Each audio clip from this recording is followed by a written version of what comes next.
Hey everyone, today we're going to be talking about drawing Lewis dot structures. So what is a Lewis dot structure? Made in 1916 by Gilbert Newton Lewis, a Lewis dot diagram represents the valence electrons of atoms within a molecule. These Lewis symbols in Lewis structures help visualize the valence electrons of atoms and molecules, whether they exist as lone pairs or within bonds. Now let's take a look at parts of a Lewis structure. Here you can see an example of carbon disulfide, or CS2. The way a structure is made by writing down the symbol for each element is seen on the periodic table, which are connected by bonds that are shown by lines, and sometimes they have their own lone pairs of electrons which are represented as dots. In order to accurately draw a dot diagram, you need to have a periodic table of elements, more specifically one with the valence level of each column labeled clearly as shown here.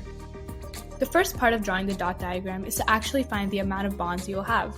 Start off by writing your element in equation form. To do that, you first need to find the total number of possible electrons to fill each element's shell, and then subtract the number of valence electrons from there, which you can find on your periodic table. Once you reach a number, divide it by 2 to find out how many bonds you'll have, since bonds always come in pairs. Once you have that number, you can move on to the next step. The final step is actually drawing the diagram properly. To do that, you need to draw each element's symbol in the amount of times they occur in the equation, remembering to keep the element that requires the largest number of electrons to complete its octet in the center. Then connect the elements with the number of bonds you found in step 1 by drawing in dashes, and draw lone electrons as dots around the remaining elements, so each one can fill its valence shell completely. And there you have it, a Lewis dot diagram in 2 simple steps.